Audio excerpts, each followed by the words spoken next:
ठीक है, last time wind energy हो गया था ना अपना। अब करेंगे अपन क्या, बायोमास और बायोफ्यूल। बायोमास एनर्जी सिलेबस में ना बायोमास से ही निकलती है बायोफ्यूल एनर्जी, हम इसी से जनरेट करते हैं बायोफ्यूल एनर्जी, बट उसने अलग अलग टॉपिक में दिया है। हम क्या कर रहे हैं, दोनों को कंबाइंड रूप से पढ़ रहे हैं। ठीक है, सिलेबस में ऐसे दिया है, बायोमास एनर्जी पहले अलग से दिया है एंड बायोफ्यूल एनर्जी ऐसे करके दिया है। हम दोनों को एक साथ समझेंगे, दोनों में पहले डिफरेंस समझेंगे, ठीक है, फिर उसके बाद समझेंगे कि बाकी आखिर ये है क्या। ठीक, फिर दोनों में डिफरेंस समझने के बाद ये बहुत इंपॉर्टेंट टॉपिक है, समझा क्या। सोलार और बायोमास तो बहुत ही ज़्यादा इंपॉर्टेंट है, थोड़ा सा दिमाग में रखना आपने। ठीक है, अब एक चीज़ समझते हैं, सबसे पहले समझ लेते हैं कि भाई ये बायोमास, बायोमास क्या है, फिर ये बायोफ्यूल क्या है, दोनों में डिफरेंस क्या है। ठीक है, पहले ये चीज़ समझ लेते हैं फिर आगे बढ़ेंगे। क्लियर, सबसे पहले समझो बायोमास क्या है। ठीक है, बायोमास कोई भी ऐसा पदार्थ जिसमें ऑर्गेनिक मैटर हो, ठीक है ना। तो हर मैटर मतलब हर चीज जो ऑर्गेनिक मैटर अपने में रखी हुई है उसको हम क्या बोल रहे हैं, बायोमास। ऑर्गेनिक मैटर मतलब कार्बनिक पदार्थ जिसमें कार्बन हो, समझ में आ रहा है, जिससे हम देखो हाइड्रोकार्बन, जितने भी हम ईंधन यूज करते हैं उसमें सब में कार्बन जरूर होता है, समझ में आ गया। तो हम इसीलिए बायोमास को से बिजली उत्पादन कर रहे हैं, क्यों, क्योंकि इसके अंदर है कार्बन। ठीक है, तो हर ऑल ऑर्गेनिक मैटर मतलब हर एक कार्बनिक पदार्थ, ठीक ठीक, उसको हम जैविक पदार्थ होगा, और वो ऑर्गेनिक मतलब जिसमें कार्बन हो। ठीक है, मतलब ऑल ऑर्गेनिक मैटर को हम क्या बोल रहे हैं, बायोमास। ये कहाँ से आता है, ऑर्गेनिक मैटर्स कहाँ से आता है, देखो एक होते हैं प्लांट्स, प्लांट से भी हमको ऑर्गेनिक मैटर मिलता है, एनिमल से भी मिलता है। एनिमल से कैसे मिलता है, एनिमल्स का जो वेस्ट प्रोडक्ट होता है उसमें भी कार्बन वगैरह होते हैं। ठीक है, तो उसमें भी ऑर्गेनिक पदार्थ होता है। ठीक, तो यहाँ से हमको मिलता है ऑर्गेनिक मैटर। ठीक, अब बायोमास हम निकालते हैं तो ऑर्गेनिक मैटर में देखो क्या क्या चीज़ है। ऑर्गेनिक मैटर में सब कुछ है, एक्स, एक्स मतलब जो हमारे काम की चीज़ है, और इसके साथ साथ पानी भी होता है इसमें, समझ में क्या। जैसे पत्ती है, पत्ती में तुम देखो हरा हरा वो भी है और उसके अंदर मॉइस्चर भी तो है, पानी भी तो है। हम क्या करते हैं बायोमास में, जब हम इसको लेते हैं, बायोमास को जब हम कंसिडर करते हैं तो बायोमास में हम सिर्फ ड्राई ऑर्गेनिक मैटर लेता है। ये जो ऑर्गेनिक मैटर है ना, ये ड्राई होना चाहिए। ड्राई मतलब सूखा होना चाहिए, उसमें से वाटर हमारे यूज़ का नहीं रहता, इसलिए वाटर को हम क्या कर देते हैं, बाहर कर देते हैं। वाटर क्या होता है, एक्सक्लूडेड होता है, समझ में क्या। समझ में, जैसे इंसान है, इंसान का मान लो वेस्ट है, उसमें से पानी निकाल लो, अब जो बचा वो कार्बनिक पदार्थ होगा, ऑर्गेनिक मैटर होता है। इंसान की डेथ बॉडी है, समझा क्या, उसमें से पानी वाला पोर्शन पूरा निकाल लो, मतलब खून है, खून में से पानी निकाल लो तो जो जो चीज़ बच जाएगी, आरबीसी डब्ल्यूबीसी सूखे फॉर्म में, तो उसको हम क्या बोलेंगे, ड्राई। तो ड्राई बायोमास क्या होता है, ड्राई ऑर्गेनिक मैटर होता है। ऑर्गेनिक मैटर तो है पर कैसा है वो ड्राई है, समझा क्या, सूखा है। क्लियर, ठीक है। अब हम क्या करेंगे, ड्राई ऑर्गेनिक मैटर है, ठीक है, उसी को ही हम क्या बोल देते हैं, तो डेफिनेशन समझ में आ गया। तो हर ऑल मतलब हर ऑर्गेनिक मैटर कौन सा, ड्राई वाला, उसको हम क्या बोल देते हैं, बायोमास। समझ में आ गया, क्लियर है बात, बताओ उधर से। ठीक है, अब ये कहाँ कहाँ से मिल रहा है हमको, प्लांट से भी मिल रहा है, एनिमल से भी मिल रहा है। ठीक, ऑर्गेनिक मैटर हमको दोनों जगह से मिल रहा है। वाटर को हम एक्सक्लूड कर देते हैं, सिर्फ क्या लेते हैं, ड्राई वेट।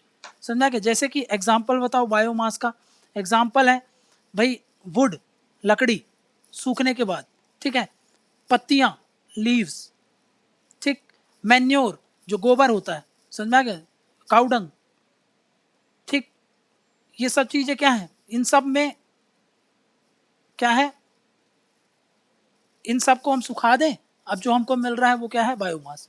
तो एक चीज़ समझना मैं क्या बोल रहा हूँ, बायोमास में क्या होता है, बायोमास है क्या, बायोमास ये तो डेफिनेशन तो समझ ली हम लोगों ने, बट बायोमास में क्या करता है, बायोमास के अंदर ऐसा कुछ तो होगा जिसके कारण वो ऊर्जा मिल रही है हमको। तो बायोमास के क्या चीज होल्ड करके रखता है, वो कंटेन करता है, कंटेन्स स्टोर्ड एनर्जी, उसमें एनर्जी स्टोर्ड होती है। समझ में आ गया? उसमें क्या होता है, एनर्जी स्टोर्ड होती है। ये एनर्जी किस फॉर्म में होता है, एनर्जी किस फॉर्म में होगा, energy in form of chemical energy, chemical energy के फॉर्म में होता है। जैसे कि एग्जांपल समझो, देखो ये पत्ती है, ठीक, ये पत्ती है, ये सनलाइट, सनलाइट इस पे आई, इसने क्या किया, फोटोसिंथेसिस किया, फोटोसिंथेसिस करके इसने अपने आप कन्वर्ट कर लिया ना, ग्लूकोज बना लिया, ग्लूकोज बना लिया। तो देखो यहाँ से कौन सी ऊर्जा आ रही थी, लाइट एनर्जी आ रही थी, लाइट एनर्जी को स्टोर कर लिया, ग्लूकोज बना लिया, मतलब काहे में स्टोर कर लिया, केमिकल में, केमिकल एनर्जी, ठीक। तो ये क्या कर लिया, इसने स्टोर कर लिया काहे में, केमिकल एनर्जी में। तो बायोमास में क्या होता है, एक्चुअली में केमिकल एनर्जी स्टोर होके रहती है। समझा क्या, समझा क्या, ठीक है। तो केमिकल एनर्जी को स्टोर करके रखता है ये, ठीक। जब इस केमिकल एनर्जी को, ये जो भी स्टोर्ड एनर्जी है, इसको हम बर्न करते हैं, जलाते हैं, तो हमको फिर दूसरी एनर्जी मिलती है। कौन सी एनर्जी, एनर्जी वो होती है हीट एनर्जी। समझ में आ गया, हीट के फॉर्म में, energy in form of heat. Clear है, बायोमास क्लियर है ना, बायोमास से कैसे हम बिजली यूज कर सकते हैं, क्योंकि बायोमास में कौन सा है, केमिकल एनर्जी, केमिकल मतलब भौतिक नहीं, भौतिक फिजिकल हो गया, रासायनिक, ठीक है, ये रसायन ऊर्जा है इसके अंदर, रसायन ऊर्जा है उसके अंदर। रसायन ऊर्जा कैसे, समझ गए ना, कि भाई हमने, अब इंसान है, जैसे इंसान भी कुछ चीज खाता है तो अंदर जाकर के वो एनर्जी देती है ना, हमको ऊर्जा देगी। तो हमने उसको अंदर क्या, ग्लूकोज से ही तो एनर्जी मिलती है। ग्लूकोज क्या है, सोचो हमने कहाँ से ग्लूकोज पिया थोड़ी है, ग्लूकोज अंदर बना है जाकर के। तो ग्लूकोज बनाया है मतलब कोई रासायनिक प्रक्रिया होगी तब तो बना है, ठीक। तो ये रासायनिक ऊर्जा स्टोर थी, उससे उसको हमने यूज किया इधर से। समझ में आ गया, अब क्लियर है, आगे बढ़ूं, ठीक है। नेक्स्ट देखो इधर, एक तरफ लिख रहा हूं बायोमास, एक तरफ लिख रहा हूं बायोफ्यूल। समझो बायोमास, समझ गए ना क्या होता है, इसको क्या बोलते हैं हम, ये ड्राई मास होता है किसका, कार्बनिक पदार्थ, पदार्थ का, मतलब ऑल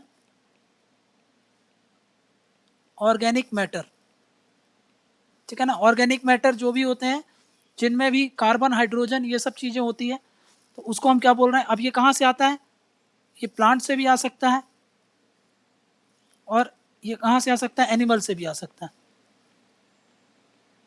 ठीक।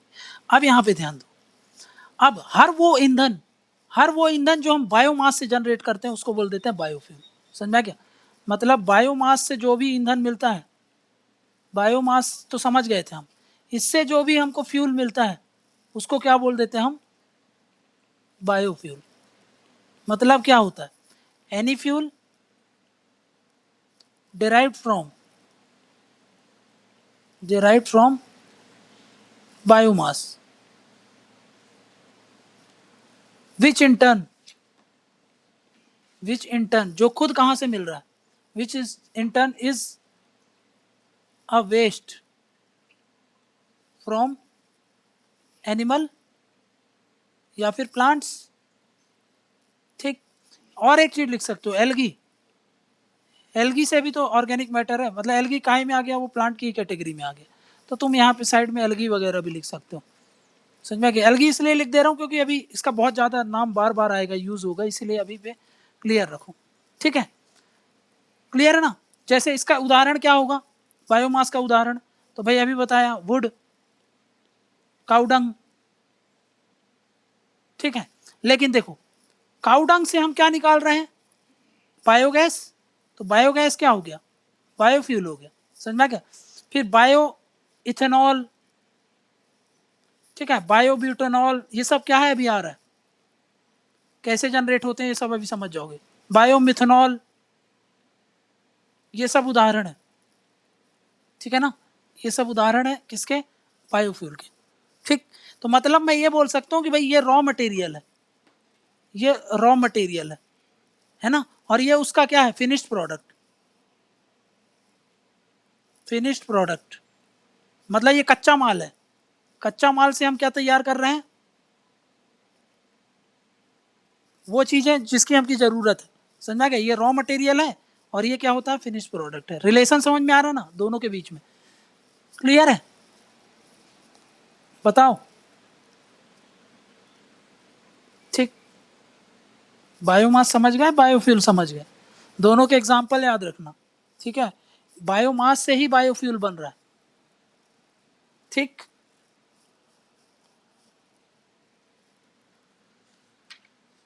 पढ़ें आगे।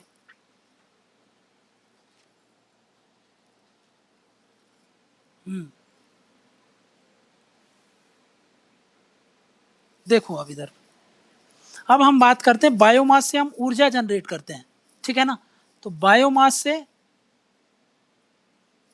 से एनर्जी कैसे जनरेट होगी, तो याद रख लो इसमें दो तरीका हम यूज करते हैं, या तो हम एक तापमान का यूज करके बिजली उत्पादन करेंगे, या तो बिना तापमान के यूज करके, ठीक है। एक हो गया थर्मल बेस्ड टेक्नोलॉजी, मतलब ताप क्या बोलेंगे इसको, थर्मल बेस्ड को, ताप द्वारा जो भी हम टेक्नोलॉजी यूज करते हैं ना उसका यूज करके, हाँ उस ताप आधारित जो टेक्नोलॉजी है उसको यूज करके हम क्या कर रहे हैं, बिजली उत्पादन कर रहे हैं।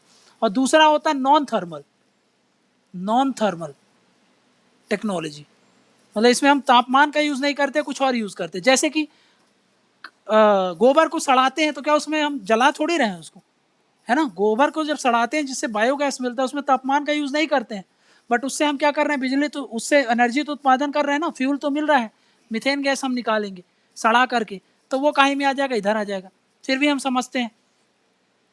देखो इसमें क्या होगा, इसमें कुछ मेथड यूज करते हैं, अभी आएगा, जिसको हम बोलते हैं कि भाई ये सब सुना होगा, पायरोलिसिस, इंसिनरेशन, अभी आगे आ रहा है सब कुछ एक एक डिटेल में, इंसिनरेशन, समझ में आ गया, गैसिफिकेशन, ठीक है, ये सब का यूज करके हम क्या करते हैं, जनरेट करते हैं, समझ में आ गया, इन सब चीजों से हम क्या यूज करते हैं, फ्यूल ईंधन निकालते हैं। ठीक, तो ये सब क्या हो जाएगा, थर्मल बेस्ड टेक्नोलॉजी, समझ में आ गया। लेकिन जब मैं बोल रहा हूं कि भाई मैं डिकम्पोजिशन कर रहा हूं, सड़ा रहा हूं उसको, ठीक, मैं उसको फर्मेंटेशन कर रहा हूं, अब ये क्या है फर्मेंटेशन, 2 मिनट रुक जाओ समझ में आ जाएगा, फर्मेंटेशन का यूज करके, डिकम्पोजिशन का यूज करके, ये सब टेक्निक काहे में आ जाएंगी, ये सब आ जाती है नॉन थर्मल, बिना जलाए, समझ में आ गया। ठीक, कंपोस्टिंग, कंपोस्टिंग समझते हो ना, जिससे हम वो बनाते हैं खाद, केचुआ डाल देते हैं तो वो क्या करता है, उसको तोड़ता है, समझ में आ गया, कि भाई मान लो एक हैवी गोबर है, उसको छोटे छोटे पार्ट, छोटे छोटे उसमें तोड़ देगा, उसको बोलेंगे कंपोस्टिंग, ठीक है, कंपोस्टिंग मतलब समझ गए ना, खाद में जिसमें कन्वर्ट कराते हैं। ठीक, काय का यूज करते हैं उसमें, माइक्रो ऑर्गेनिज्म का। तो कुल मिला के यहां पर हम काहे का यूज करते हैं, नॉन थर्मल में सारे प्रोसेस में हम क्या यूज करते हैं, मैक्सिमम काहे का यूज करते हैं, माइक्रो ऑर्गेनिज्म, जो छोटे छोटे जीव जंतु होते हैं ना, उनका यूज करके हम इससे ईंधन या फिर एनर्जी उत्पादन करते हैं। यहाँ पर काहे का यूज करते हैं, ताप का, टेम्परेचर का रोल होता है यहाँ पर, समझ में आ गया, हीट का रोल होगा, यहाँ पर माइक्रो ऑर्गेनिजम्स का रोल होता है मेजर, ऐसा नहीं कि हर केस में micro organism, but most of the cases में माइक्रो ऑर्गेनिजम्स का यूज करेंगे। समझ में आ गया, आगे बढ़े। ठीक, समझ में आ गया, हाँ ठीक है, नेक्स्ट। तो अभी हमने देखा कि भाई कितने तरीके से कर सकते हैं, तो ये थोड़ा दिमाग में रखना कि बहुत तरीके से कर सकते, ठीक है। अब देखो समझो, पहला फर्मेंटेशन एक प्रक्रिया, बैक कर दूं, हाँ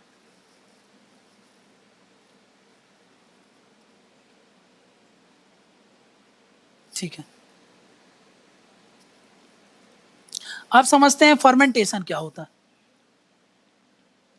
फर्मेंटेशन को हिंदी में शायद ये बोलते हैं किण्वन, ठीक है, समझ गए फर्मेंटेशन।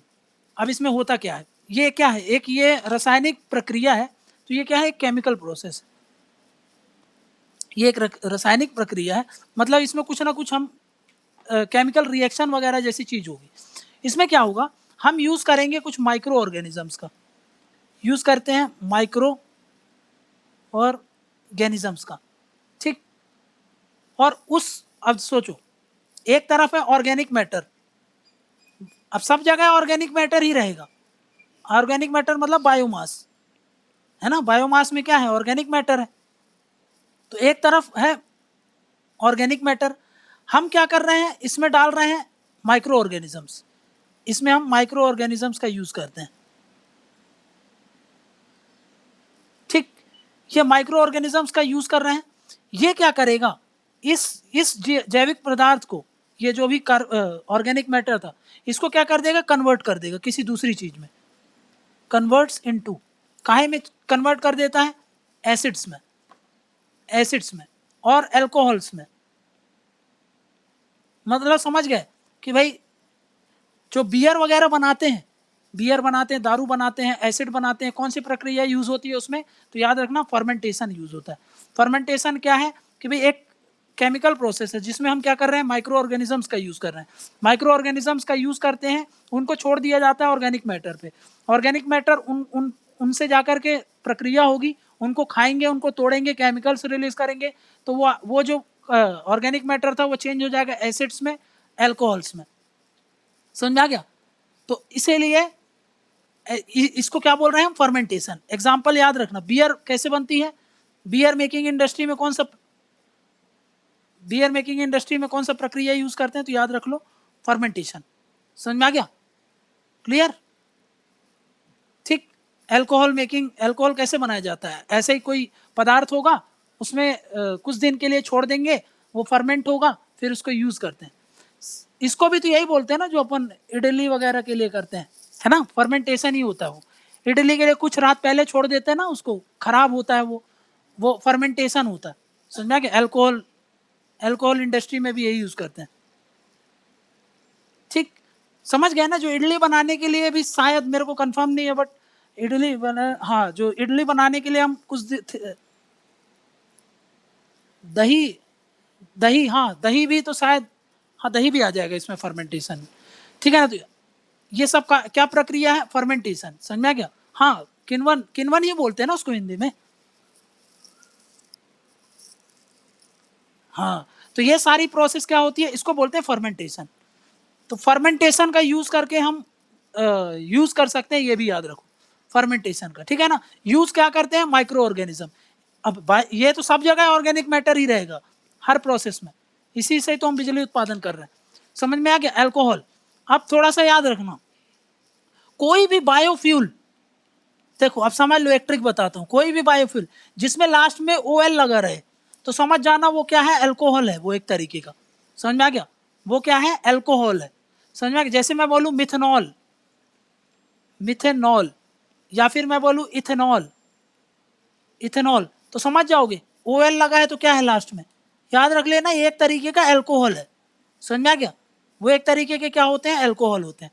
अब एल्कोहल है तो समझ जाना कि काहे, कौन सी प्रक्रिया से बनाए गए होंगे, वो बनाए होंगे फर्मेंटेशन से, समझ में आ गया, समझ में आ गया ना, क्लियर है। तो अब मिथेनॉल बोलूं मैं, समझ में आ गया, इथेनॉल बोलूं, ऐसा नहीं है कि सारे के सारे जो OL लगे रहेंगे सब में फिर आंख मूंद करके लिख दोगे, समझ में आ गया। मैक्सिमम में समझ जाना, जब कुछ नहीं आएगा तो फिर फर्मेंटेशन लिख देना, समझना कि फर्मेंटेशन प्रक्रिया से बनी। लेकिन ऐसा जरूरी नहीं कि हर OL वाला फर्मेंटेशन से ही बना होगा, मैक्सिमम फर्मेंटेशन से बनते हैं, समझ में आ गया ना ये बात, क्लियर है। ये आगे बढ़े, लिख लिए उसको। अब एक चीज और याद रखो, एक चीज और इसमें याद रखो, ये प्रक्रिया कैसी होती है, ये ऑक्सीजन के प्रेजेंस में किया जाता है कि एब्सेंस में किया जाता है? ऑक्सीजन इसकी एब्सेंस में किया जाता है। ये थोड़ा सा अच्छी है, इसको याद रख लेना। इसीलिए इसको बोलते हैं, ये एक तरीके का क्या है, एनेरोबिक है, एनेरोबिक प्रक्रिया है। समझ में आ रहा है? ये एनेरोबिक प्रोसेस है। तो क्या क्या कीवर्ड याद रखना है कि भाई यूज ऑफ माइक्रो ऑर्गेनिज्म करते हैं, ये एक केमिकल प्रोसेस है जिसमें हम एनेरोबिक बैक्टीरियाज का यूज करते हैं। एनेरोबिक प्रक्रिया है जिसमें क्या होता है, ऑक्सीजन की एब्सेंस में करते हैं। और ये करता क्या है, तो बेसिक फंडा ये है कि भाई एक तरफ होगा भाई कोई भी चीज होगी, एक ये है, इसको क्या करता है, ये तोड़ता है। तो इसके लिए याद रखो ब्रेक डाउन, है ना, उसको छोटे छोटे और इजी कर देता है, उसको तोड़ देता है। ये मान लो कोई भी चीज हो सकता है, एक्स, है ना, मतलब ऑर्गेनिक मैटर भी लिख सकते हो इसको। यहां पे हम क्या ले रहे हैं, ऑर्गेनिक मैटर, इसको तोड़ेगा ये, ठीक। कौन तोड़ रहा है, ये ब्रेक डाउन कौन कर रहा है, ये बैक्टीरियाज कर रहे हैं, ठीक। क्लियर है? मिटा दूं? ठीक है। अब देखो, एक इसका उदाहरण है इथेनॉल। इथेनॉल समझ में आ गया? इथेनॉल को कैसे यूज करते हैं, देखो, इसको हम बायो वर्ड लगा है ना, ठीक है ना, बायो वर्ड लगा है तो समझ जाना क्या है। बायो मतलब हम उसको बायोमास से जनरेट कर रहे हैं। समझ में आ गया? बायो मतलब यहां पर बायोमास से वो आ रहा है, ठीक।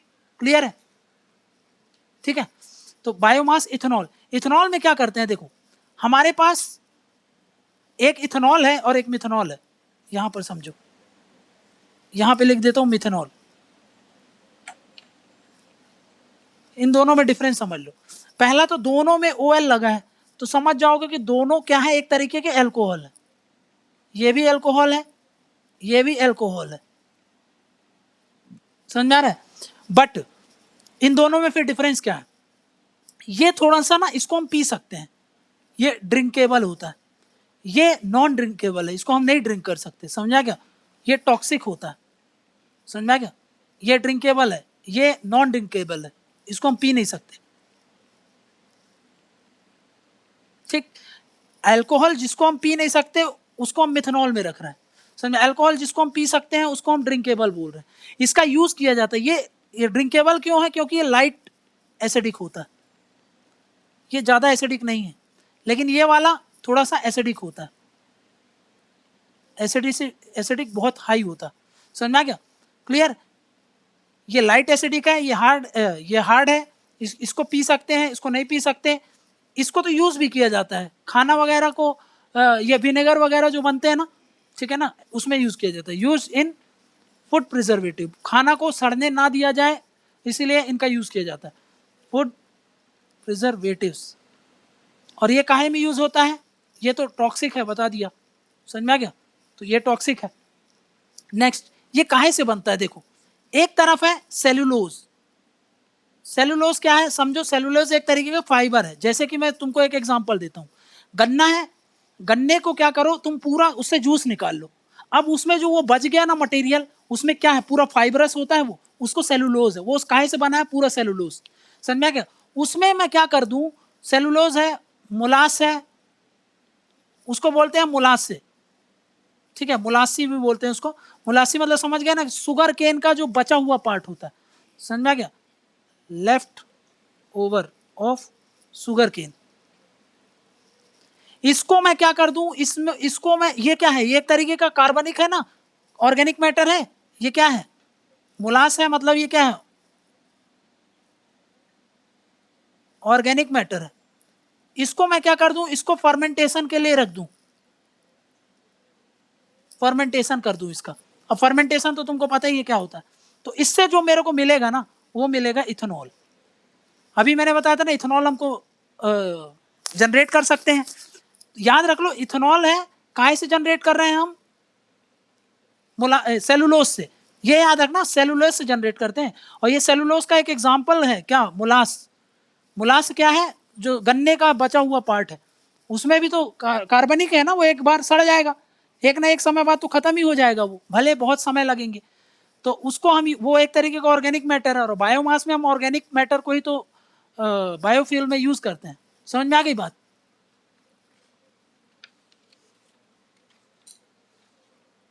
समझ में आ रहा ना?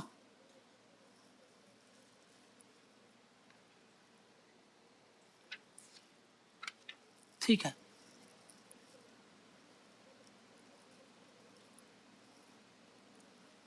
ठीक है, इसको जल्दी से लिख लो फटाक से अपनी कॉपी में।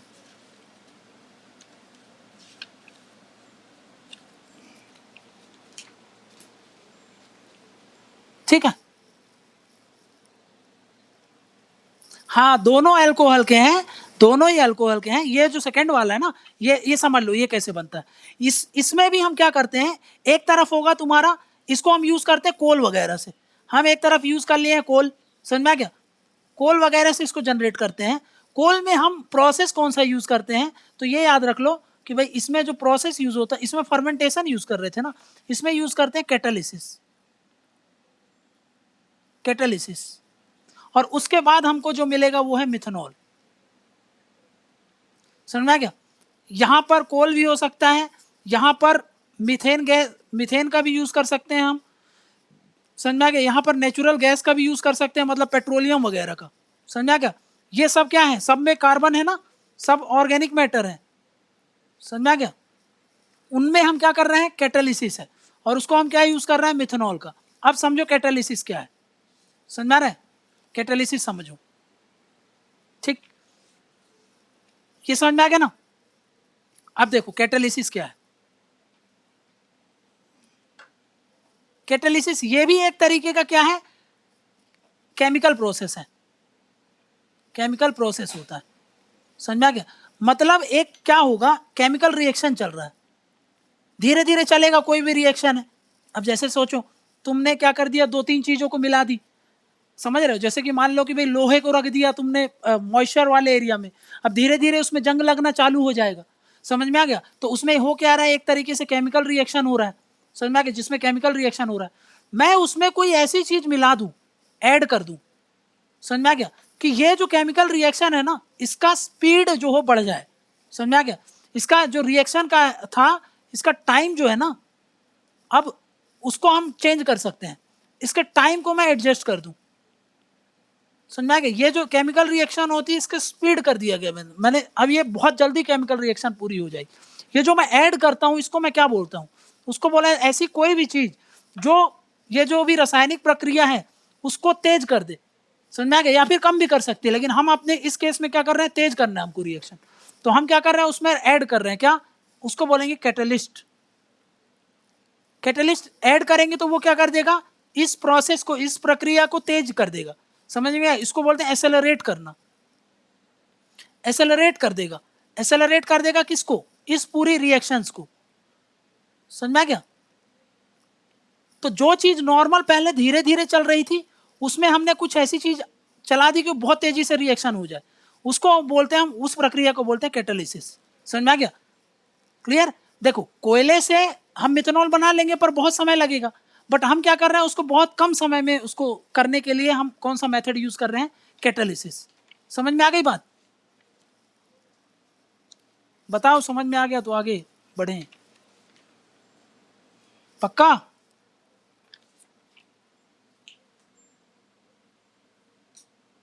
ठीक, हाँ हाँ सब लिक्विड है अभी। अरे देखो जो गैस होती है ना, उसको तुम दोनों फॉर्म में यूज कर सकते हो, गैसियस फॉर्म में भी। अभी देखते हैं, अभी अभी आ रहे हैं उस पर तो और क्लियर हो जाएगा। ठीक है, अब देखो इधर,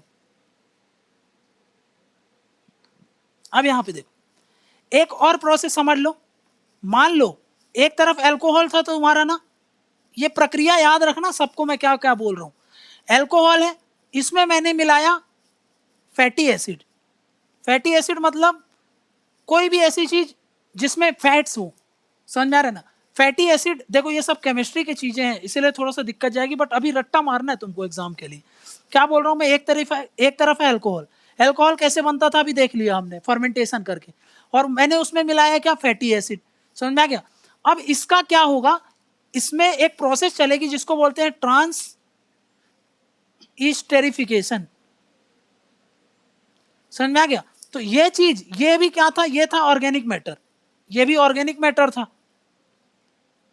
देखो सीधा सीधा बायोफ्यूल में जनरेशन पूछेगा, टाइप्स ऑफ बायोफ्यूल आ जाता है, इसीलिए ये टफ है, पर ये रट्टा मारना है क्योंकि बहुत इंपॉर्टेंट है ये, समझा गया ना।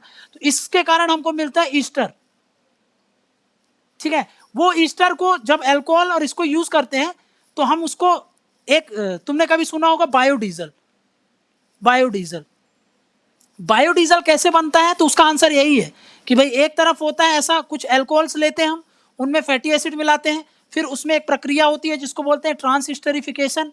वो स्टेरिफिकेशन क्यों बोल रहे हैं, समझ में आ गया ना। कोई भी पदार्थ जिसको हम ईस्टर में कन्वर्ट कर रहे हैं वो क्या कहलाएगा, स्टेरिफिकेशन बोल रहे हैं उसको, समझ में आ गया। हाँ बता रहा हूँ, अभी सब आ रहे हैं। ट्रांसस्टेरिफिकेशन, ठीक, इसमें कन्वर्ट कर दे रहे हैं ये, तो उसी प्रक्रिया से हम क्या बना रहे हैं, बायोडीजल। देखो मिथेनॉल समझ में आ गया तुमको कैसे बन रहा था, इथेनॉल समझ में आ गया तुमको कैसे बन रहा था, अब देख रहे हैं बायोडीजल क्या है, समझ में आ गया। बायोडीजल, बायोडीजल कैसे बना रहे हैं हम, देखो ये है मान लो ऑर्गेनिक मैटर, हम क्या यूज करते हैं, देखो यहाँ पे हम यूज करते हैं वेजिटेबल ऑयल, जो हम खाते हैं ना तेल, उस तेल को हम यूज कर रहे हैं, पाम ऑयल से हम बना सकते हैं, ठीक है। हम क्या कर सकते हैं, एनिमल्स के फैट से बना सकते हैं, जैसे कि दूध वगैरह से, समझ रहे, ठीक है ना। इनसे हम क्या बना सकते हैं, इनमें कौन सी प्रक्रिया चल रही है, ट्रांसस्टेरिफिकेशन। देखो जैसे अल्कोहल होता है ना, अभी तुम पूछ रहे थे ईस्टर क्या होता है, जैसे कि अल्कोहल होता है, समझा क्या, उसी तरीके से एक और कंपाउंड है ये, जिसको हम क्या बोल रहे हैं, किसी चीज का ये मिक्सचर है, वो है, उसको बोल रहे हैं ईस्टर, समझ में आ रहा है भाई। जैसे अल्कोहल है, अब अल्कोहल को आप कैसे डिफाइन करोगे कि भाई उसका एक, जैसे अगर हम बात करें ना, तो भाई ऐसे कार्बन कार्बन ऐसे ग्रुप होते हैं,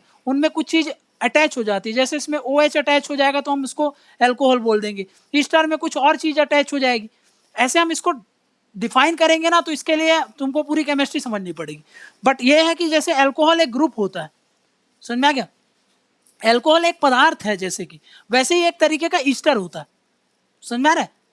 अब ईस्टर बनाने की प्रक्रिया को हम क्या बोलते हैं, ईस्टरिफिकेशन, समझ में आ गया। तो बायोडीजल क्या है एक तरीके का, तो तुमको पता होना चाहिए बायोडीजल क्या है, एक तरीके का ईस्टर है, समझ में आ गया। अब ईस्टर है तो तुमको पता है कि ईस्टरिफिकेशन यूज किए होंगे, समझ में आ गया। अब यहाँ पर क्या यूज करते हैं, तो ये थोड़ा सा दिमाग में रखना कि अल्कोहल यूज करते हैं, फैटी एसिड यूज करते हैं, और कुछ ना याद आए तो बस एक चीज तो पता ही है तुमको, ऑर्गेनिक मैटर तो सब में एवरग्रीन हमको लिखना ही, क्लियर है ये बात। बायोडीजल समझ गए ना कैसे बनता है, बायोडीजल क्या है, तो एक तरीके का ईस्टर है, समझ में आया ना। ईस्टर देखो मैं बार बार बोल रहा हूँ तुमको, ऐसे एक केमिस्ट्री में हम पढ़ते हैं ना कि भाई ग्रुप्स होते हैं, ऐसे देखो, वैसे नॉर्मल क्या होता है, इसके साथ एक हाइड्रोजन, इसके साथ एक हाइड्रोजन अटैच होता है, इसके साथ एक हाइड्रोजन, इसके साथ एक हाइड्रोजन, इसके साथ मान लो यहाँ पर एक ही कार्बन है, समझ गया, तो सब जगह चारों तरफ हाइड्रोजन ग्रुप होता है, समझ गया, हाइड्रोजन अटैच होता है, क्लियर। अब मान लो कि भाई यहाँ पर हाइड्रोजन अभी एक जगह खाली, इसमें मैं अगर हाइड्रोजन को हटा करके इसको हटा दूं और यहाँ पर OH जोड़ दूं, तो ये ग्रुप को मैं बोल दूंगा कि भाई ये अल्कोहल ग्रुप है, समझ में गया। ऐसे यहाँ पर कुछ हटा करके शायद OR या OY क्या ऐड करते हैं, तो उसमें हमको ईस्टर मिल जाता है, समझ में गया, क्लियर है। तो भाई ये तो अलग अलग कंपाउंड्स हैं, देखो ये ऑर्गेनिक केमिस्ट्री के कंपाउंड्स होते हैं, ऐसे में तुम समझ नहीं पाओगे, ऑर्गेनिक केमिस्ट्री में ये सब पढ़ा जाता है। खैर तुम बस इतना याद रखो कि भाई ईस्टर एग्जाम में कभी तुमसे ये नहीं पूछेगा कि क्या है ये, पर ये याद रखो कि बायोडीजल क्या है, तो उसके लिए याद रखना कि ये ईस्टर होता है, समझा क्या। अब समझो, अब इतना समझने के बाद एक थोड़ी सी अच्छी सी डेफिनेशन समझने की, बायोफ्यूल हम बोलते किसको, समझा क्या। तो आप डेफिनेशन समझो पहले बायोफ्यूल की, डेफिनेशन ऑफ बायोफ्यूल्स, ठीक, डेफिनेशन ऑफ बायोफ्यूल्स। तो बायोफ्यूल्स देखो, बायोफ्यूल क्या होता है, एनी, कोई भी हाइड्रोकार्बन फ्यूल, समझ आएगा, कोई भी एनी फ्यूल, एनी फ्यूल, कोई भी फ्यूल, समझ में आ गया, कोई भी ईंधन जिसमें क्या है, विथ हाइड्रोकार्बन, जिसमें हाइड्रोकार्बन हो। अब हाइड्रो और कार्बन क्या है अभी बताया मैंने तुमको, एक कार्बन होता है उसमें हाइड्रोजन अटैच होते हैं, समझ में आ गया, हाइड्रोजन, और इसके साथ कुछ भी अलग हो सकता है, समझ में आ गया, ये X है, ये चेंज होते रहते हैं, समझ में आ गया। तो इसीलिए मैं इसको बोल रहा हूँ हाइड्रोकार्बन, समझ में आ गया। हाइड्रोकार्बन मतलब समझे, दो वर्ड है, हाइड्रोजन भी होगा, कार्बन भी होगा, कुछ हो या ना हो पर हाइड्रोजन और कार्बन तो होगा। जैसे कि सारी चीजें जैसे कोयला, पेट्रोलियम, कुछ भी चीज जिससे हमको ईंधन मिलती है ना, सब क्या होते हैं, हाइड्रोकार्बन होते हैं। तो कभी भी तुमको पहले दिमाग में अपने ये बसा लो कि भाई जो भी ईंधन हम यूज करते हैं, जिससे भी हम बिजली उत्पादन कर रहे हैं, समझ में आ रहा है। अब ये नहीं कि सोलार से बिजली उत्पादन कर रहे हैं तो उसको हाइड्रोकार्बन बोल दोगे, समझ में आ रहा है, वो नहीं। पेट्रोलियम, कोल, समझ में आ गया, गोबर, खाद, ये सब क्या है, हाइड्रोकार्बन होते हैं। मतलब इनमें क्या होता है, हाइड्रोजन और कार्बन का ग्रुप होगा, समझ में आ गया, हाइड्रोकार्बन। तो हर फ्यूल, एनी फ्यूल जिसमें क्या हो, हाइड्रोकार्बन हो, समझ में आ गया, ठीक है। तो उसको हम क्या बोल देते हैं कि बायोफ्यूल है ये, समझ में आ गया, क्लियर। वो अब ये काहे से बनाया जाता है, ये बनाया जाता है, अभी बताया मैंने, ऑर्गेनिक मैटर से, ऑर्गेनिक मैटर से, ठीक है। ये ऑर्गेनिक मैटर या तो जीवित हो अभी, या तो ये लिविंग हो सकते हैं, या तो ये एक समय पहले जी रहे थे, अब मर चुके हैं, या फिर वंस लिविंग, वंस लिविंग, ठीक, समझ रहे ना। ऑर्गेनिक मैटर से हम बना रहे हैं, ये जीवित भी हो सकते हैं और जो मर चुके हैं उनसे भी हो सकते हैं, समझ रहे। लेकिन ये याद रखना कि भाई ऐसा तो नेचुरल भी होता है ना, नेचुरल भी तो होता है कि भाई कोयला, पेड़ है, पेड़ अगर जमीन के अंदर मिलियन ऑफ ईयर्स रह जाए, कोयला बन जाएगा। तो लेकिन इसमें यही तो है, बायोफ्यूल हम तभी उसको बोल रहे हैं कि भाई हम क्या कर रहे हैं, उसको बहुत कम समय में जनरेट कर रहे हैं, समझ में आ रहा है। इन शॉर्ट, ये सबसे कीवर्ड है, in short period of time, ये है मेन चीज। तो ये हो गया क्या कि भाई हम ऑर्गेनिक मैटर से जनरेट कर रहे हैं, मतलब बायोमास से जनरेट कर रहे हैं, बायोमास से, और वो भी बहुत कम समय में, very short period of time. ये कुछ दिन भी हो सकते हैं, कुछ वीक्स हो सकते हैं, और कुछ मंथ्स हो सकते हैं। ये नहीं कि भाई 5-6 साल लग रहे हैं इनको, तो फिर तो वो नेचुरल प्रोसेस हो गई ना, फिर उसको बायोफ्यूल क्यों बोलेंगे, समझ में आ रहा है। बहुत कम समय में हम जनरेट कर रहे हैं, समझ में आ रहा है। और ये जो जनरेट करेंगे हम, ये जो बायोफ्यूल होगा ना, ये जो बायोफ्यूल हमको मिल रहा है, ये सॉलिड भी हो सकता है, ये लिक्विड भी हो सकता है, और ये गैस भी हो सकता है, समझ में आ गया। कुछ भी हो सकता है, बस वो ईंधन की तरह काम कर दे, समझ में आ गया ना। डेफिनेशन ऑफ बायोफ्यूल में क्या लिखना है, क्या क्या कीवर्ड है। कोई भी फ्यूल जिसमें क्या हो, हाइड्रोकार्बन हो, मतलब हाइड्रोजन और कार्बन का ग्रुप, तो ये एलिमेंट्स होने चाहिए। अब उसमें क्या है, मैं क्या बोल रहा हूँ, ऑर्गेनिक मैटर, ऑर्गेनिक मैटर मतलब बायोमास से हम जनरेट कर रहे हैं, जो कि या तो पहले कभी जीवित थे या तो अब खत्म हो चुके हैं। अब ये सॉलिड लिक्विड गैस भी हो सकते हैं, समझ में आ गया, क्लियर है ना। अब इस, लेकिन ये सारी प्रोसेस बहुत कम समय में होनी चाहिए, तभी हम उसको बायोफ्यूल बोलेंगे, समझ में आ गया, क्लियर है, बोलो, हाँ ठीक है। अब देखो, इसको हम क्यों यूज करते हैं, ये क्यों, इसको बनाया क्यों जा रहा है, ये बायोफ्यूल क्यों लाए गए हैं, ये इसलिए यूज करते हैं, यूज टू रिप्लेस। हम चाहते हैं कि भाई रिप्लेस कर दें किसको, अभी जो हम यूज करते हैं ना, किसको क्या बोलते हैं उनको, conventional fuels, conventional fuels, conventional fuels, मतलब जैसे कि कोल, पेट्रोलियम, नेचुरल गैस, ये सब हम यूज करते हैं। तो हम चाहते हैं कि भाई इन सबको हम रिप्लेस कर दें, बायोफ्यूल का यूज करें, समझ में आ गया। क्योंकि बायोफ्यूल क्या होते हैं भाई, ये तो रिन्यूएबल है ना, वेस्ट तो हमेशा, पत्तियां ऐसे थोड़ी होगा खत्म हो जाएंगी, समझ में आ गया। इंसान मल तो करेगा ही, समझ में आ रहा है, जो जानवर होते हैं मल तो करेंगे ही, समझ में आ रहा है। तो ये क्या होते हैं, रिन्यूएबल सोर्स होते हैं, रिन्यूएबल सोर्सेस हैं, समझ में आ गया। इसीलिए हम चाहते हैं कि भाई इनको हम रिप्लेस कर दें बायोफ्यूल्स। अगर हम ऐसा रिप्लेस कर देंगे तो हम ऊर्जा संकट से भी तो निपट पाएंगे, एनर्जी सिक्योरिटी बना सकते हैं। कैसे, अभी हमको दूसरे देशों पर डिपेंड होना पड़ता है, समझ में आ गया, कोयले के लिए, पेट्रोलियम के लिए। अगर हम बायोफ्यूल बनाने लग जाएं, टेक्नोलॉजी अच्छे से डेवलप कर ले, तो दूसरे देश पर निर्भर होना पड़ेगा, नहीं होना पड़ेगा, समझ में आ गया। दूसरे देश पर निर्भर नहीं होना पड़ेगा, तो जो हमारी ऊर्जा संकट है उससे हम निपट सकते हैं, समझ आ गया। अपने आप को एनर्जी सिक्योरिटी दे रहे हैं हम अपने आप, ठीक है। नेक्स्ट, इसके कारण क्या होता है, ग्रीन हाउस गैस का एमिशन कम होगा ना। ग्रीन हाउस गैस, जो कार्बन हम, सोचो कोल, पेट्रोलियम, ये सब अगर हम जलाते हैं तो बहुत सारा कार्बन उत्सर्जन होता है ना, बहुत सारा कार्बन एमिशन होगा। लेकिन इसका यूज करेंगे तो ये तो क्लीन होते हैं, समझ में आ गया। इसीलिए क्या होगा, ग्रीन हाउस गैस क्या होती है, कम होती है। ऐसा नहीं कि निकलेंगे ही नहीं, निकलती हैं, समझ में आ गया। क्योंकि ये खुद हम किससे बना रहे हैं, ऑर्गेनिक मैटर से। अब ऑर्गेनिक मैटर में कार्बन, हाइड्रोजन तो है ही है ना, तो कार्बन तो रिलीज होगा ही होगा, बट बहुत कम मात्रा में होता है, समझ में आ गया। इससे क्या कर सकते हैं हम, एग्रीकल्चरल प्रोडक्टिविटी भी बढ़ा सकते हैं। जैसे कि कैसे एग्रीकल्चरल प्रोडक्टिविटी? अब जैसे कि मान लो सॉलिड है, सॉलिड में हमको मैन्योर मिला, है ना, खाद मिला। अब इस खाद को हम खेत में यूज कर लेंगे तो उसकी उर्वरता नहीं बढ़ जाएगी? समझा क्या? तो ऐसा है ये डेफिनेशन ऑफ बायोफ्यूल, ये सब तुम समझ गए। क्लियर है? ठीक, नेक्स्ट बढ़े। तो देखो इधर पे हमने कुछ टाइप्स देखे अभी, ठीक है ना, कुछ एग्जांपल्स देखे अभी बायोफ्यूल के, एग्जांपल्स ऑफ बायोफ्यूल्स। अभी क्या देखा? एक तरफ था क्या? एल्कोहल।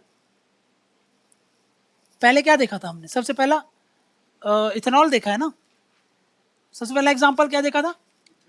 हाँ ठीक है, इथेनॉल। हमने यहाँ पे क्या देखा? एक तरफ था सेलुलोज, सेलुलोज से कन्वर्ट किया, प्रोसेस क्या थी? फर्मेंटेशन। बस इतना ही याद रहे एग्जाम में, यही तो चाहिए, बस ये याद आ जाए कि फर्मेंटेशन प्रक्रिया। तो हमको क्या मिला था? इथेनॉल। समझ में क्या?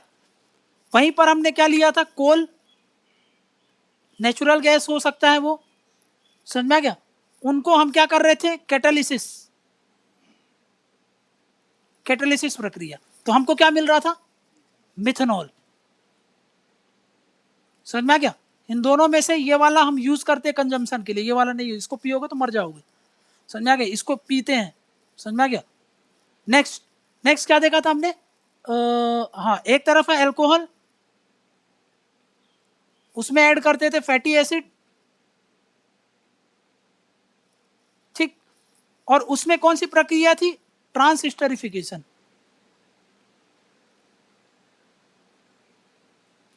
वो काहे में कन्वर्ट हुआ था? हम देखे थे बायोडीजल, जो कि क्या है? एक तरीके का ईस्टर है। समझ में आ गया? बायोडीजल, ठीक। तो देखो इथेनॉल, ये लिख दोगे ना, इथेनॉल, मिथेनॉल, बायोडीजल। बायोगैस कैसे बनता है? ये देखो, ये है ऑर्गेनिक मैटर, मान लो गोबर है ये, इसमें क्या कर रहे हैं हम? इसमें हो रहा है डिकम्पोजिशन होगा, डिकम्पोजिशन, इसको सड़ा रहे हैं, इसमें सड़ाते हैं कैसे? जिसको ऑक्सीजन की प्रेजेंस में कि ऑक्सीजन की एब्सेंस में? एब्सेंस में। तो इसको बोलेंगे एनेरोबिक, एनेरोबिक डिकम्पोजिशन। ये डिकम्पोजिशन मतलब होता है सड़ाना, ठीक है, सड़ाते हैं तो उससे क्या मिलेगा हमको? उससे मिलती है बायोगैस। समझ में आ गया? नेक्स्ट देखो, यहां पे रख लू मैं स्टार्च, स्टार्च, इसका अगर मैं फर्मेंटेशन कर दूं, स्टार्च समझते हो क्या होता है? कभी देखना आलू को हम काटते हैं और जब उसको धोते हैं तो वो सफेद सफेद बच जाता है ना, नीचे देखना कभी सफेद सफेद रह जाएगा, वो क्या है? वो स्टार्च है। समझ में आएगा? उसका अगर हम फर्मेंटेशन कर दें, मान लो आलू ले रहे हैं हम बहुत सारा, उसमें वही प्रक्रिया कर दें जो इसमें यूज किया था इथेनॉल में, तो उसका फर्मेंटेशन कर रहे हैं, अब जो हमको मिलेगा उसको बोल देंगे बस बायो ब्यूटेनॉल। समझ में आ गया? समझ में आ रहा ना? तो सेम है, इसमें भी फर्मेंट, देखो ओएल लगा है तो ये भी क्या है? एक तरीके का एल्कोहल है ना। मैंने बताया था कि मैक्सिमम एल्कोहल आएगा तो क्या प्रोसेस यूज करते हैं हम? देखो फर्मेंटेशन, यहां पर देखो फर्मेंटेशन। समझ में आ रहा है? ठीक। अब एक लास्ट और देख लो, जिसको बोल देते हैं हम बायोहाइड्रोजन। अब देखो जितने भी बायोफ्यूल है ना, जितने भी बायोफ्यूल है, चाहे इथेनॉल उठा लो, मिथेनॉल उठा लो, बायोडीजल उठा लो, बायोगैस उठा लो, सबसे ज्यादा अगर ऊर्जा किसी से मिलती है ना तो वो है तुम्हारा ये वाला बायोब्यूटेनॉल, इससे सबसे ज्यादा ऊर्जा मिलती है, highest source of energy amongst others. सबसे ज्यादा ऊर्जा कहीं से मिलेगी? मान लो 1 लीटर ये यूज कर रहे हैं और 1 लीटर ये यूज कर रहे हैं, तो सबसे ज्यादा ऊर्जा कहां से मिलेगी? बायोब्यूटेनॉल से। क्लियर है ये बात? समझ में आ गया? मिटा दूं? अब एक लास्ट क्या बताया? बायोहाइड्रोजन। अब बायोहाइड्रोजन क्या है भाई? इसमें भी हम क्या कर रहे हैं? इसमें भी बहुत सारी प्रक्रिया करते हैं। समझ में आ गया? इसमें हम क्या, इसमें भी बहुत सारी प्रक्रिया करते हैं, एक का नाम अभी देखोगे आगे, गैसिफिकेशन है, गैसिफिकेशन। बायोहाइड्रोजन तो हमको मिल रहा है, यहां पे लिखेंगे, यह है ऑर्गेनिक मैटर, ऑर्गेनिक मैटर, उसको हम गैसिफिकेशन कर रहे हैं, उससे हमको मिलता है बायो हाइड्रोजन। मतलब समझ गया होगा कि इसमें ईंधन कौन होता है, हाइड्रोजन मिलता है हमको। अब देखेंगे कि ये कैसे होता है, समझ में आ रहा, आगे देखते हैं। ठीक है, इतना क्लियर है? बताओ, कुछ कठिन नहीं है, एकदम सरल है, बस थोड़ा थोड़ा सा दिमाग लगाना, समझ जाओगे सब कुछ। ठीक, समझ में आ रहा है? अब देखते हैं एक बहुत इंपॉर्टेंट टॉपिक जिसको बोलते हैं कि कितने जनरेशन होते हैं बायोफ्यूल के। सीधा सीधा क्वेश्चन आएगा ये, जनरेशन ऑफ बायोफ्यूल। ये सबसे इंपॉर्टेंट है, कुछ आए या ना आए, ये आने का सबसे ज्यादा संभावना है, वेरी इंपॉर्टेंट। और वो तो 3-3 मार्क्स की डेफिनेशन में आ सकता है, 3 मार्क्स या 2 मार्क्स की डेफिनेशन में, कि भाई बायोडीजल क्या है, समझ में आ गया, बायोफ्यूल क्या है, सीधा सीधा डेफिनेशन लिखने को आ जाएगा। ठीक है, ठीक। अब देखो, पहले सारी जनरेशन समझ ले कि पहले पूरी प्रोसेस समझ ले। फर्मेंटेशन तो समझ में आ गया तुमको, ठीक है, फर्मेंटेशन देख लिया हमने, और पायरोलिसिस ये सब खैर अभी इसमें यूज तो होगा ही। क्या करूँ, उसको समझा दूँ पहले पूरी प्रोसेस? क्या बोल रहे हो बताओ, पहले कुछ प्रोसेस समझा दूँ कि पहले जनरेशन समझा दूँ? चलो पहले कुछ प्रोसेस समझ लो यार, इसको थोड़ा सा हटाते हैं क्योंकि कंफ्यूजन ना हो, इसलिए पहले वो करते हैं। ठीक है, बहुत तरीके के प्रोसेस होते हैं बायोफ्यूल में। देखो, वेस्ट है हमारे पास, वेस्ट से हम काहे में बना रहे हैं, एनर्जी में। वेस्ट क्या है हमारे पास, वेस्ट है ऑर्गेनिक मैटर, है ना, उससे हम क्या उत्पादन कर रहे हैं, एनर्जी उत्पादन करने हैं। अभी हमने देखा था कि बहुत तरीके के होते हैं, थर्मल हो सकता है ना, थर्मल हो सकता है, नॉन थर्मल हो सकता है, उसी में सब कुछ देख रहे थे। फर्मेंटेशन देख लिया हम लोगों ने, अब इसमें 2-3 चीज और देख लेते हैं कि भाई कैसे कैसे हम यूज करते हैं। थर्मल में बताया था ना, thermal side, thermal side 3 technique बताया था मैंने, कौन कौन सी, पायरोलिसिस, फिर इंसिनरेशन, और क्या बताया मैंने, गैसिफिकेशन। इसमें क्या बताया था मैंने, नॉन थर्मल में, इसमें बताया था भाई पहला फर्मेंटेशन, कैटालिसिस, फिर हाँ डिकम्पोजिशन भी बताया। ठीक है, क्लियर है? ये इधर साइड वाले में, और ये समझ लो, ये तो समझ गए हो सब, फर्मेंटेशन क्या होता है ये देख लिया ना। देखो एक बार रिवाइज फटाक से 2 सेकंड में देख लो भाई। ये है ऑर्गेनिक वेस्ट, इसमें मैंने क्या ऐड किया, माइक्रो ऑर्गेनिजम्स, है ना, वो मिल गया मेरे को बायोगैस में। और ये कैसा था, एनेरोबिक, एनेरोबिक कंडीशन, मतलब ऑक्सीजन की एब्सेंस। प्रक्रिया कौन सी हो रही है यहाँ पे, फर्मेंटेशन। ठीक, ठीक है, तो बायोगैस देखो, बायोगैस हम फर्मेंटेशन से भी ले रहे हैं और डिकम्पोजिशन से भी ले रहे हैं। समझ में आ गया? कोई जरूरी नहीं कि एक प्रक्रिया से एक ही चीज आएगी, एक प्रक्रिया से हम एक, मान लो कि एक तरीके का बायोफ्यूल, हम उसको बहुत सारी प्रक्रिया से भी यूज कर सकते हैं। समझ में आ रहा है ना? अब समझो इधर पे, नेक्स्ट क्या बोल रहा हूं मैं, इधर पे ध्यान दो, यहां पे ध्यान दो। मैं क्या कर रहा हूं, ये सब जहां पे करते हैं ना, देखो एक होता है वेस्ट, और उसको हम कन्वर्ट काहे में कर रहे हैं, एनर्जी में। तो ये सब जो करते हैं वो एक प्लांट होते होंगे, जैसे कोल को बिजली उत्पादन करने का एक संयंत्र होता है, वैसे ये सब एक कहीं किसी जगह पे की जाती है। समझ में आ गया? वो किस जगह पे की जाती है उसको बोलते हैं हम क्या, वेस्ट टू एनर्जी प्लांट। देखो ये है वेस्ट टू एनर्जी प्लांट, मतलब यहां पर वेस्ट को कन्वर्ट किया जा रहा है और ऊर्जा में बनाया जा रहा है। ठीक है, हमारे पास क्या है, ऑर्गेनिक वेस्ट, ये है ऑर्गेनिक वेस्ट। ठीक, ये ऑर्गेनिक वेस्ट है, कैसा, बायोमास है ये। ठीक, इस बायोमास को हम भेज रहे हैं कहां पर, organic waste to energy plant पर।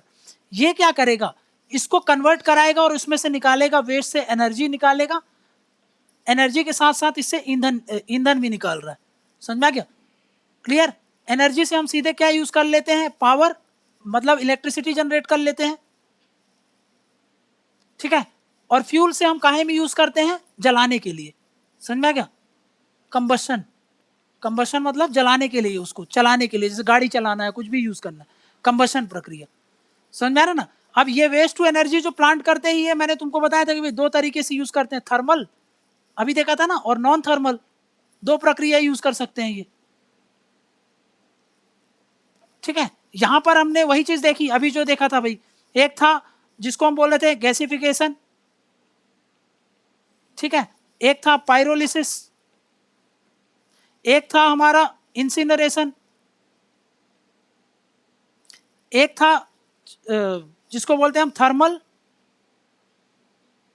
खैर ये वाला छोड़ो, ये मिक्स है तो इसको अभी देखते हैं। मेन ये तीन चीजें याद रखो, ठीक, क्लियर। और यहाँ पे नॉन थर्मल जो हम क्या करते हैं, थर्मल का टेम्परेचर का नहीं यूज करते, इसमें टेम्परेचर मेन रोल करता है, इसमें ज्यादातर मेजर रोल किसका होता था, माइक्रो ऑर्गेनिजम्स का, है ना। इसमें एग्जाम्पल क्या देखा था हमने, हमने देखा था कि भाई एक होता है डिकम्पोजिशन,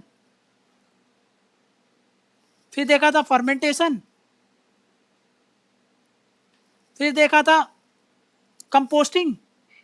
कंपोस्टिंग समझ गए ना, जो केचुआ लोगों का यूज करके, जैसे हम जैसे खाद बनाते हैं ना, वो वैसा होता है, समझा क्या। अब इस प्रक्रिया के दौरान देखो क्या हो रहा है, इस प्रक्रिया, ये जो प्रोसेस पूरी हो रही है, इसमें ये क्यों जरूरी है समझ लो, यहां पे समझो ये वाला प्रोसेस, ऐसा हम करते हैं तो ये कर क्या रहा है, ये बहुत कुछ, बहुत इंपॉर्टेंट काम कर रहा है। पहला काम, सबसे पहला सोचो, वेस्ट था, वेस्ट कचरा अगर ऐसे ही हम कहीं पर फेंक देते तो बहुत सारा एरिया, बहुत सारा जगह घेरता कि नहीं घेरता, तो वो क्या कर देता है, सबसे पहले भाई वेस्ट का जो वॉल्यूम है, आयत आयत है उसका, समझ में आ गया, जो एरिया वो कवर करने वाला है उसको क्या कर देता है, कम कर देता है, समझ में आ गया, समझा ना। वॉल्यूम ये सबसे इंपॉर्टेंट चीज कर रहा है, भाई वॉल्यूम को कम कर रहा है। दूसरा क्या कर रहा है ये भाई, अब इससे बाकी ये सब तो देख ही लिया, ऊर्जा निकाल रहा है, ईंधन निकाल रहा है, और तीसरा क्या देखा कि वॉल्यूम कम कर दे रहा है, और हम क्या कर ले रहे हैं, अल्टीमेटली वेस्ट डिस्पोजल कर सकते हैं, समझ में आ गया। वेस्ट को कचरा प्रबंधन करने के लिए अच्छा, वो भी हो गया हमारा, कचरा भी चला गया, वेस्ट भी से हम ऊर्जा भी बना लिए, ये सब चीजें कर लिए, समझ में आ गया। इसीलिए इसका ये इंपॉर्टेंस है, इंपॉर्टेंस ऑफ, कभी आ जाए वेस्ट से एनर्जी हम कैसे जनरेट करते हैं, तो हमेशा बायोमास वाला ही एग्जांपल देते हैं, समझ में आ गया। और वो कैसे करते हैं, वेस्ट टू एनर्जी प्लांट से। इसकी क्या इंडिया में कितने प्लांट हैं, कैसे काम कर रहे हैं, ये सब अभी आगे आएंगे, समझ में आ गया। बट अभी के लिए क्या भाई, हम पहले ये सारी चीजें समझ लें, समझ में आ गया, ये सब चीजें हम समझ लेते हैं पहले बहुत अच्छे से, क्लियर। मिटा दूं ना, बताओ, आगे बढ़े, बना लिए थे ये, ठीक है। अब देखो नेक्स्ट, फर्मेंटेशन हो गया हमारा, फर्मेंटेशन देख लिया, ईस्टेरिफिकेशन भी देख लिया। यहां पर एक चीज और लिख सकते हो तुम, कहाँ गया ये वाले में, ईस्टेरिफिकेशन, ये सब प्रक्रिया है, नाम लिख दोगे ना आपको नंबर मिल जाएंगे, नाम नहीं लिखोगे तो कोई मतलब नहीं, ठीक। ईस्टेरिफिकेशन भी देख लिया हमने, ईस्टेरिफिकेशन कैसे करते हैं। अब देखेंगे कंपोस्टिंग,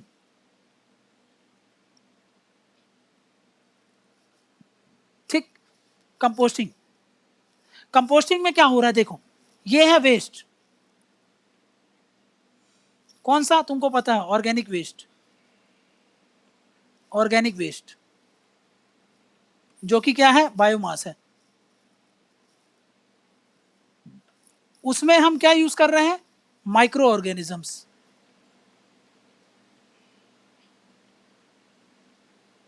माइक्रो ऑर्गेनिज्म मतलब सूक्ष्म में जो कीटाणुओं वगैरह होते हैं, छोटे छोटे बैक्टीरिया वगैरह, बैक्टीरियास मतलब बैक्टीरियास का यूज कर रहे हैं, समझ में आ गया। अब ये क्या करते हैं, ये करते हैं इसमें डिकम्पोजिशन, सड़ाते हैं उसको, समझ में आ गया, डिकम्पोजिशन करेंगे। अब ये ऑक्सीजन की प्रेजेंस में भी हो सकता है, एरोबिक भी हो सकता है, मतलब ऑक्सीजन है, और एनेरोबिक भी हो सकता है, मतलब ऑक्सीजन की एब्सेंस में कर रहे हैं, ऑक्सीजन नहीं है, ऑक्सीजन की एब्सेंस में कर रहा है। समझना क्या? अब जब ये सड़ाएगा उसको तो हमको कुछ चीजें मिलेंगी। क्या क्या मिलती हैं देखो, हमको ये क्या हो गया, डिकम्पोज हो गया, डिकम्पोज्ड, सड़ गया। सड़ने के बाद इसमें से कुछ चीजें निकलेंगी, हाँ कुछ गैस निकलेंगी। समझ में क्या? उस गैस में क्या होगा, मीथेन होता है, मीथेन की मात्रा होगी, इसलिए अब उसको बोल देंगे बायोगैस। समझ में क्या? उसमें से हमको मिलेगा ह्यूमस, ह्यूमस, समझ में क्या, खाद, जिसका हम यूज करेंगे काहे में, एज अ यूरिया की जगह इसको यूज करेंगे, मैन्योर। ठीक, मतलब एज अ हम क्या यूज कर रहे हैं, फर्टिलाइजर, फर्टिलाइजर। ऐसा क्यों? क्योंकि ये जो ह्यूमस मिलेगा ना, इसमें बहुत सारा कार्बन होता है प्लस नाइट्रोजन होता है। और तुमको पता है ना, यूरिया में हम क्या मिलाते हैं, नाइट्रोजन, फॉस्फोरस, पोटेशियम। समझ में आ रहा है? और यहाँ पर नाइट्रोजन तो बहुत जरूरी होता है। अब ये नाइट्रोजन हमको मिल गया इसी से, ह्यूमस से। इसको हम कहाँ यूज कर लेंगे, फर्टिलाइजर में। फर्टिलाइजर मतलब खाद, तो हम खाद में इसको यूज कर लेंगे भाई, जो यहाँ से हमको मिला। समझ में आ गई ना बात? तो ये देखो, ये क्या है, डिकम्पोजिशन है। ठीक है, एरोबिक भी हो सकता है, एनएरोबिक भी होता है। एरोबिक में ऑक्सीजन के साथ हम ऐसे बैक्टीरिया यूज करते हैं जो ऑक्सीजन की प्रेजेंस में काम करते हैं, और एनएरोबिक में क्या है, देखा हमने कि भाई उसके एब्सेंस में काम करते हैं। क्लियर है ये बात?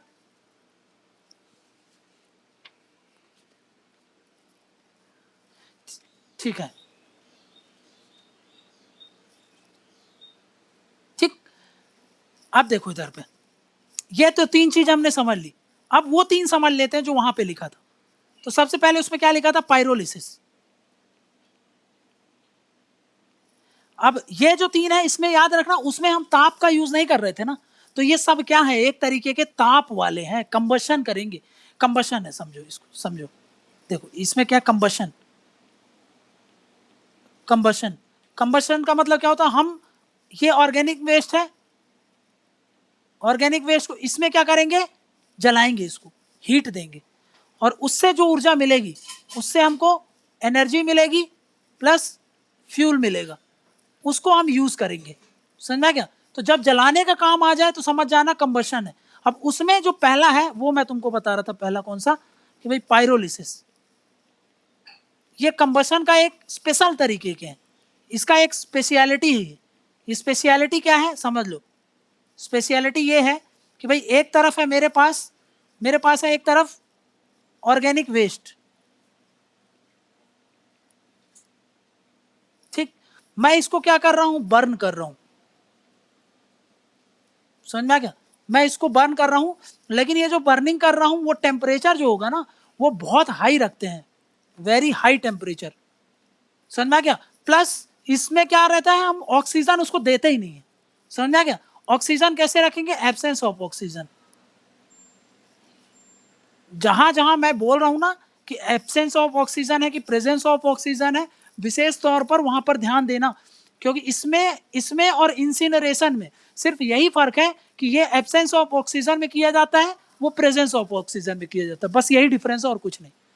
समझ में आ गया? तो ये क्या है, एब्सेंस ऑफ ऑक्सीजन। ये बहुत, इसको रिमेंबर करना, इसको ध्यान में रखना, ठीक। ये क्या है, एब्सेंस ऑफ ऑक्सीजन।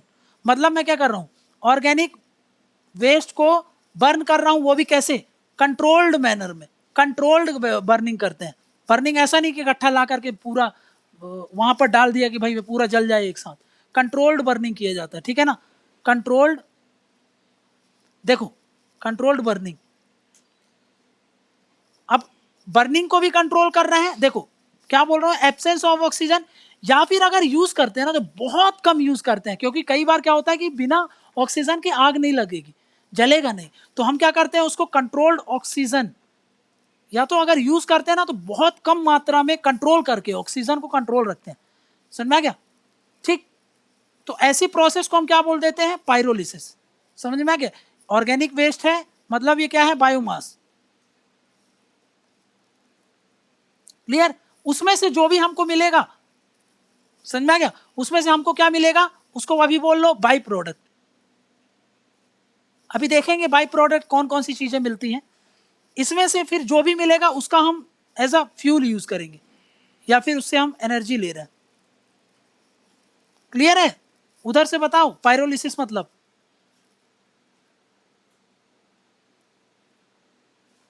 देखो इधर पे, हाँ बताओ उधर। देखो जब हम जलाएंगे तो भाई ये बाई प्रोडक्ट मिलेगा कि नहीं मिलेगा हमको? ये बाई प्रोडक्ट, ये क्या हो सकता है? ये गैस भी हो सकता है, गैस निकलेंगी उसमें से लिक्विड निकलेगा। समझ में आ गया? इन चीजों को हम यूज करेंगे एज अ फ्यूल, बायोफ्यूल। क्या बोलेंगे उसको? बायोफ्यूल। आ गई बात समझ में? बताओ उधर से कंफर्म है अगर तो।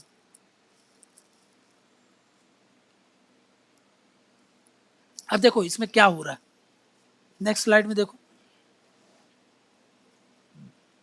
देखो अब क्या चीज मिलेगी ये समझ लो। देखो ये है ऑर्गेनिक वेस्ट, यहां पे समझो पायरोलिसिस ही चल रहा है, ठीक है ना? देखो ये है ऑर्गेनिक वेस्ट,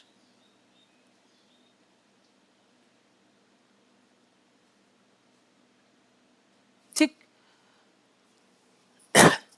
ऑर्गेनिक वेस्ट को हमने क्या किया? पायरोलिसिस।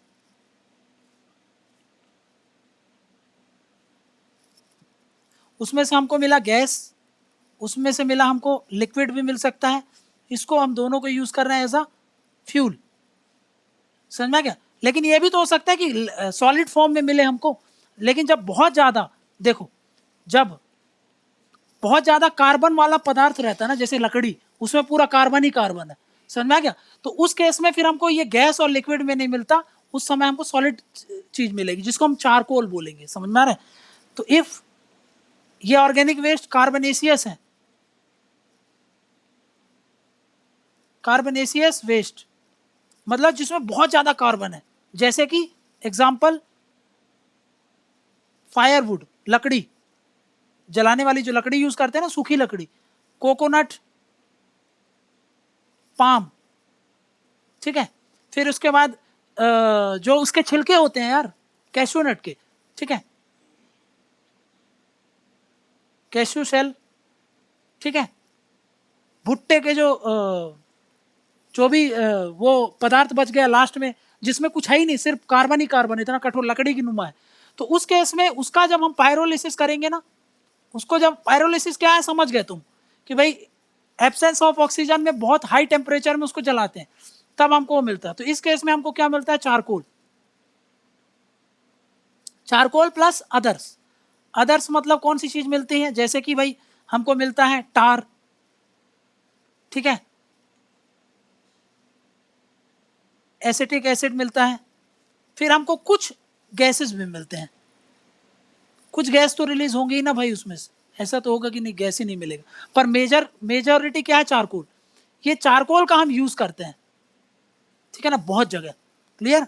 जैसे कि खेतों में यूज करते हैं, ठीक है। अब चारकोल का फेस मास्क वगैरह क्या क्या आता है देखे हो कि ब्यूटी प्रोडक्ट्स में यूज करते हैं, ये सब पता है तुमको, ठीक है। एग्रीकल्चर में यूज कर सकते हैं, ब्यूटी प्रोडक्ट्स में फेस यूज करते हैं। क्लियर? ये है पायरोलिसिस। क्लियर है ना पायरोलिसिस? ठीक है। अब देखो, अब दूसरा मैं क्या बोल रहा हूं? इंसिनरेशन।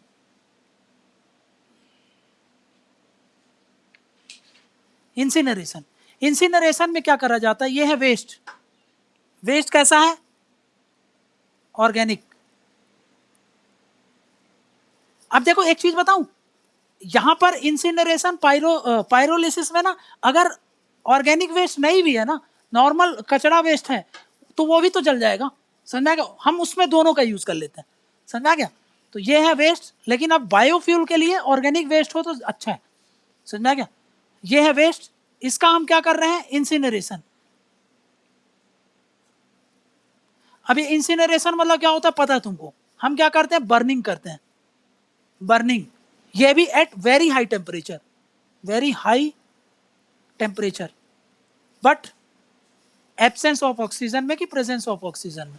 तो यहां पर प्रेजेंस ऑफ ऑक्सीजन, बस यही डिफरेंस है। वहां पर एब्सेंस ऑफ ऑक्सीजन में कर रहे थे, यहां पर प्रेजेंस ऑफ ऑक्सीजन से। इससे हमको क्या मिलेगा, इससे हमको क्या जनरेट होगा, इससे हमको मिलता है भाई पहला तो एक तो हीट निकलेगी बहुत सारी, उससे हम क्या पावर जनरेट कर सकते हैं, इलेक्ट्रिसिटी में यूज कर लेंगे।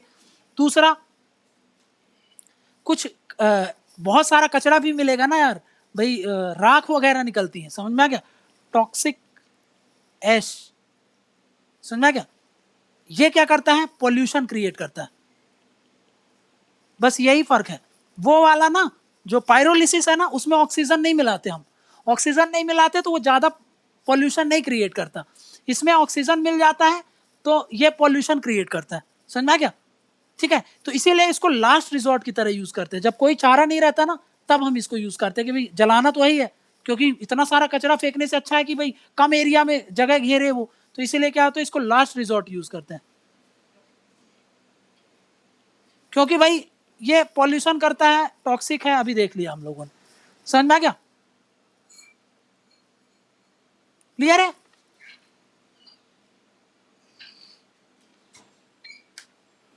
ठीक है, अब देखो अब एक और चीज बच गई, क्या, गैसिफिकेशन, है ना, जल्दी से फटाक से समझते हैं गैसिफिकेशन क्या है।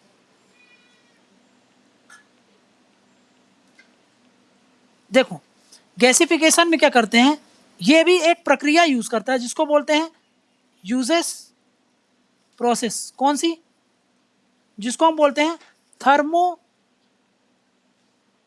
केमिकल रिएक्शन, थर्मोकेमिकल प्रोसेस बोल लो इसको। मतलब यहां पर दो चीज है, एक तो थर्मो मतलब तापमान का भी यूज करते हैं, दूसरा केमिकल रिएक्शंस का भी यूज करते हैं, समझना क्या, ये इस प्रोसेस का यूज करते हैं, दोनों का मिक्सचर है, दोनों का हाइब्रिड है, ये एक प्रोसेस होती है। उसमें क्या करते हैं, इस प्रोसेस का इस्तेमाल करते हैं हम, अगर ये भी दो चीज में यूज करते हैं, एक होता है प्रेजेंस ऑफ ऑक्सीजन में, प्रेजेंस ऑफ ऑक्सीजन में, और एक होता है पार्शियल ऑक्सीजन, मतलब या फिर जिसको बोल रहे हो हम एब्सेंस ऑफ ऑक्सीजन।